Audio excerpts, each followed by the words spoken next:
Dengan dijaga polisi, Sultan, warga Jalan Abi Kusno, Kelurahan Kemang Agung, Kertapati, Palembang ini dibawa ke Mapolres Tabes Palembang setelah unit Ranmor menangkapnya karena dilaporkan menganiaya dan merampok mantan istrinya. Pada polisi, tersangka menerangkan apa yang dilakukan pada korban karena sakit hati ditolak rujuk. Awalnya tersangka mengajak korban pergi dengan sepeda motor korban. Dalam perjalanan, tersangka meminta dapat bersama lagi dengan korban. Sayangnya niat rujuk ditolak mantan istrinya. Marah mendengar penolakan itu, korban diturunkan di jalan lalu dianiaya. Tak hanya itu, tersangka juga membawa kabur motor korban. Pelaku ini mantan dari mantan suami daripada korban.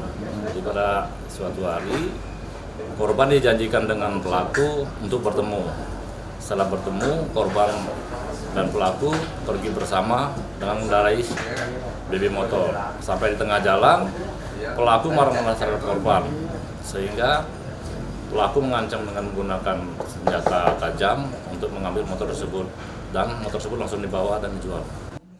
Tersangka saat ini harus mendekam di tahanan Polrestabes Palembang untuk proses hukumnya. Yudi Kiswanto, Kompas TV, Palembang.